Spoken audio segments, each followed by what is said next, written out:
नमस्कार, आप देख रहे हैं न्यूज फॉर नेशन और मैं हूं आपके साथ शिप्रा झा। सुशांत सिंह राजपूत मौत मामले को लेकर जहां एक तरफ कई सारे सवाल खड़े हो रहे हैं, तो इसी बीच महाराष्ट्र की सरकार की तरफ से ये आरोप लगाया जा रहा है कि बिहार सरकार इस मामले पर राजनीति कर रही है।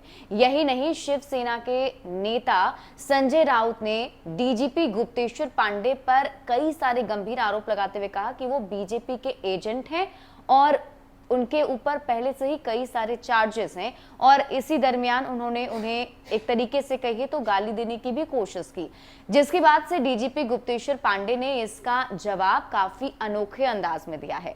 डीजीपी गुप्तेश्वर पांडे ने हालांकि डायरेक्ट इस पर कोई बयान तो नहीं दिया, लेकिन अपने ट्विटर हैंडल से एक शायरी ट्वीट कर कहीं ना कहीं एक जवाब देने की कोशिश की है और एक शायराना अंदाज में डीजीपी गुप्तेश्वर पांडे नजर आ रहे हैं। इससे पहले भी कई बार वो अलग अलग अनोखे अंदाज के लिए ऐसे भी जाने जाते हैं। एक बार फिर से उन्होंने कुछ ऐसा ही किया है। इसमें देखिए, इन्होंने लिखा है, सफर में मुश्किलें आए तो जरूरत और बढ़ती है, अगर रास्ता कोई रोके तो हिम्मत और बढ़ती है, अगर दुश्मन समझकर मुझको कोई गाली देता है, सच कहूं उससे मोहब्बत और बढ़ती है।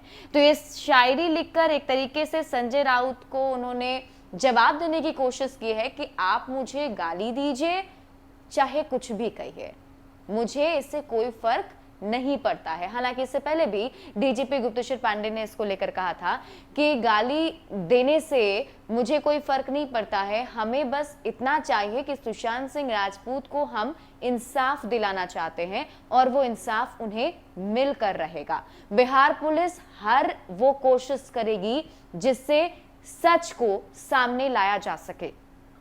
आपको बता दें कि जब से पटना की एक टीम मुंबई पहुंची थी सुशांत सिंह राजपूत के मौत के जांच मामले को लेकर, उसके बाद से ही कहीं ना कहीं ये जो लड़ाई है वो महाराष्ट्र वर्सेस बिहार हो चुका है। और इसमें अब बिहार के नेता जहां एक तरफ न्याय की मांग करते हुए महाराष्ट्र की सरकार को घेर रहे हैं, तो वहीं महाराष्ट्र की सरकार कह रही है कि बिहार की सरकार जो है वो इसका चुनावी फायदा उठाने की कोशिश कर रही है। बिहार में विधानसभा के चुनाव है, ऐसे में इस मामले को भुनाने की कोशिश बिहार सरकार की तरफ से की जा रही है और इसमें सीधा सीधा हमला और सीधा सीधा निशाना संजय राउत का डीजीपी गुप्तेश्वर पांडे पर ही रहता है, क्योंकि बीते दिनों डीजीपी गुप्तेश्वर पांडे ने जिस तरीके से बेबाकी से अपनी सारी बात रखी, जिसमें उन्होंने ये भी बताया कि मुंबई पुलिस ने किस तरीके से बिहार पुलिस को असहयोग किया है और क्या कुछ बर्ताव बिहार पुलिस के साथ किया गया है, उससे जग जाहिर है कि मुंबई पुलिस का रवैया आखिर क्या था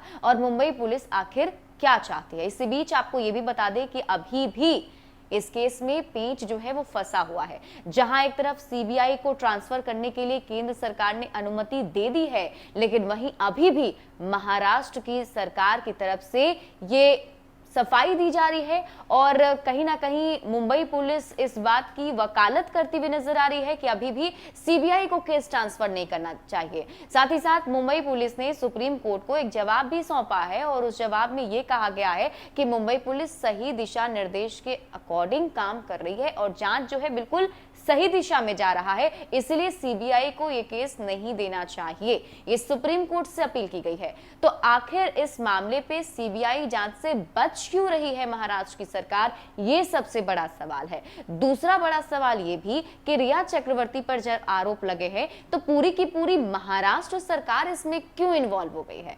तो कई सारे ऐसे सवाल हैं जिसके जवाब मिलने बाकी हैं और ये सारे सवाल कहीं ना कहीं महाराष्ट्र सरकार को कटघरे में खड़ा करती है। हालांकि अभी दोनों ही सरकारों के बीच बयानबाजी जारी है। ज्यादा अपडेट के लिए आप जुड़े रहिए न्यूज फॉर नेशन के साथ। नमस्कार।